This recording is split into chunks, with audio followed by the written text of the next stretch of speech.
To the Point with Michael Williams. Good morning. Absentee ballots already coming in. Early voting set are already getting underway across our 5 counties ahead of Election Day, November 5th. My guest today, longtime WPTV political analyst Brian Crowley, and another familiar face, Antonio Fins, political editor of the Palm Beach Post. Gentlemen, thanks for being here. Not hyperbole to say you at home have two of the very best when it comes to the Florida political beat. Brian, we'll begin with you and then Antonio. Florida, not a battleground state at the top of the ticket. An interesting subtext to that. The Miami Herald said if the polling offers any hint of what's to come, Donald Trump could become the first Republican presidential candidate in 2 decades to beat out his Democratic rival among Hispanic voters in Florida. Talk about what's at play or not here. Well, Hispanic voters have long been a tough pull for Democrats in this state. And it's not getting any better for Kamala Harris. So are the indications. I will add as an asterisk, I hate polling. I think it's terrible. Nobody's ever heard It would be wrong of me not to point that out. But you feel better? Yes, I feel much better now. But look, I think the Democrats on the presidential level, at least, have really just kind of given up on Florida. They need to invest their money in the swing states. Florida's not a swing state. And if for some reason, I think Antonio would agree, if Florida suddenly went for Kamala Harris in this election, everybody would be stunned. There'd be a lot of pollsters out of business over that. Yeah, right. Antonio, is it that they're not trying hard enough, as Fernanda Mondi, a pollster out of Miami, noted pollster, said, or differences in terms of political philosophy? She polls better in some Western states, far better among Latino voters, but not here. Well, look, I mean, my poll of Hispanics in Florida is when I go down and visit the family in Miami. Right. And I can tell you right now that it's a hard sell. It is a different Hispanic crowd. The one in Florida tends to be way more conservative. We have a higher proportion of evangelicals. They tend to be very conservative on issues and vote Republican. We also have a lot of people that work for small and medium-sized businesses or who own them. And Republicans have historically, going back 30, 40 years, I know that people talk about, well, it's Cubans and they played the Castro card and whatnot. No. But Republicans have always done really well with, particularly with Cuban-American voters and others, is play the small business card. That, low taxes, low regulations, that's really going to be your upward mobility. They have really spoken that line extremely well for more than 4 decades. And it's paying dividends. And it's paying off. And it's paying off because a lot of the Hispanics who come to Florida are from countries where, and they're just leaving the communism and socialism, they're really leaving the regulatory state, the heavy-handed regulatory state, and that line of argument really appeals to them. Let's talk about the others. There's a number of other races, but I want to key, of course, on the U.S. Senate race. Rick Scott, Debbie Mercoselle-Powell. Thoughts, Brian, right now? And I know we don't believe in polling. It's been interesting, the ads flying back and forth, and it'd be interesting to see whether she can gain any traction. She has the big hurdle to climb of the simple math. You've got 1 million more registered Republican voters in this state than Democrats. Very tough hill to climb. Oh, it is a tough hill. Rick Scott's always been an interesting candidate. He rarely wins by more than 1% of the vote, and sometimes less. And the other way he wins is he's very, very wealthy, so he'll spend tens of millions of dollars of his own money, to win. Rick Scott's one of those interesting people. He's not a beloved figure in Florida, but he hasn't had any kind of opponents that have really been able to overcome him.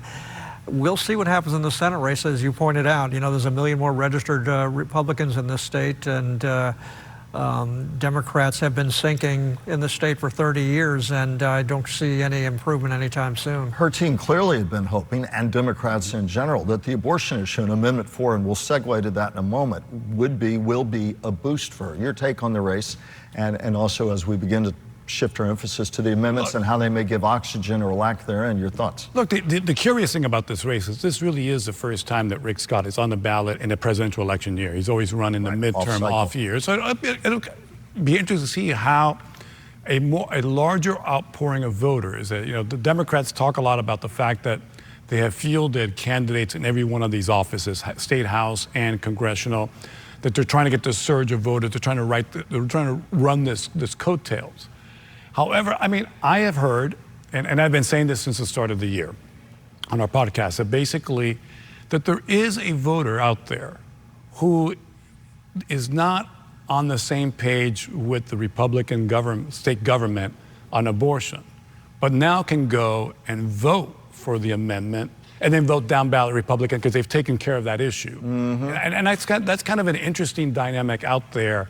That we'll see how it plays out, but if you're really depending on that amendment to get you votes down ballot, that could be, or up ballot actually in that case. And you've talked about that too, Brian, that people automatically assumed early on it would be a tie-in. It's not, and that's a wonderful point. You have your chance to take your message there and still vote how you want on the other races. You and I've chatted about that. I think another thing that we tend to overlook, and that the analysts tend to overlook, is the Republicans have a 1 million vote majority in the state. But if you take, we're basically 1/3, 1/3, 1/3. And 1/3 is the independents. So 2/3 of Florida, nearly 2/3 of Florida voters are not Republicans. And I think we often don't pay enough attention to independents because they're often the ones that are going to make the decision in the general election. Yeah, but I think, and this is just years of this, a lot of those independents really are conservatives. They're kind of Republicans that don't. There was a survey that said people who say they're independent really have an allegiance if you go back and dig into the records. There are a lot of people that, that register independent because they don't want to then face the pushback from their friends and family for a particular reason. What's his and her closing argument there? I mean, at the presidential level, somebody said to me recently, it could still be a race. If it was to be a race, you'd see Mr. Trump, well, of course, he lives here, but you'd see Kamala Harris camping out here, so enough of that. But in the Senate race, where there might arguably be a closer contest, how much closer, we'll see, his closing argument and hers, as you'd imagine it, and as you're hearing it. His closing argument's got to be the economy. I mean, this is a state. For Rick Scott. I mean, if you go back 4 years to the end of the pandemic, or the end of the, I mean, we broke through all the rules on how to open an economy because this is a week-to-week paycheck state that could not shut down, and that is why the economy plays so well as an issue here because it is so prevalent to people. We're not a Fortune 500 economy. Her closing argument is going to have to be the abortion, which I think will play well for the Democrats. I think all polls show that they are on the right side of that issue, and also the democracy argument. I think there are people. If you saw the Univision town hall the other day on Univision, one of the questions which came up about January 6th, and I think that particularly with some Hispanic voters, January 6th is a problem for Republicans, in particular for Mr. Trump. I don't think in Florida so much, but I think that's what would be her closing argument.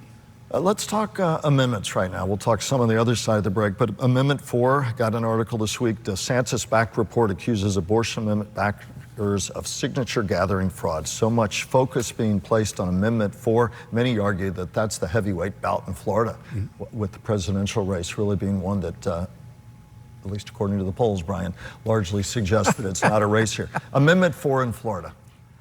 Well, I mean, I agree with Antonio. The abortion is going to be a huge issue in the state, and huge get out the vote issue as well. Well, one of the interesting things about Florida, which is there's not very many states that do this, we require 60% of the vote to get it into the Constitution. Which is really not a bad idea. You don't want to make it too easy to change the Constitution every other year, but 60% is a long climb, and so if they wind up with 60% plus in favor of passing this amendment, that will be a good sign for other Democrats on the ticket, because if you feel passionate enough about the abortion issue, pro-choice side of it, and you vote in really, really big numbers, you're probably going to lean more Democrat than you're going to lean Republican, because you're going to remember that it was the Republicans in Florida, led by Ron DeSantis, who gave us the 6-week limit. And even people who are, many people who are opposed to abortion believe the state should have had a 15-week limit, not a 6-week, and they think that's a little too far. So, and of course, Mr. Trump has waffled on that back and forth on that very thing. Yeah. Your thoughts before we go to break on Amendment 4, and also this notion that's being floated, well, the governor, watch out, he may invalidate this if it passes, and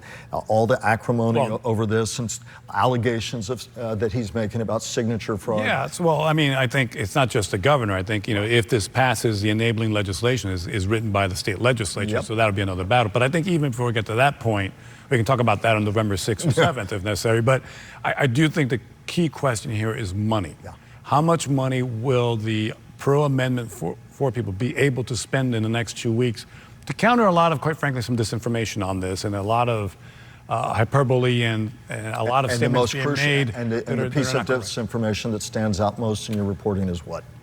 Well, I think there's a number of them. One of them is what Mr. Trump has been talking about, which is they'll be allowed to kill babies at the minute they're born, and a lot of stuff that's been thrown out there, and that is circulating.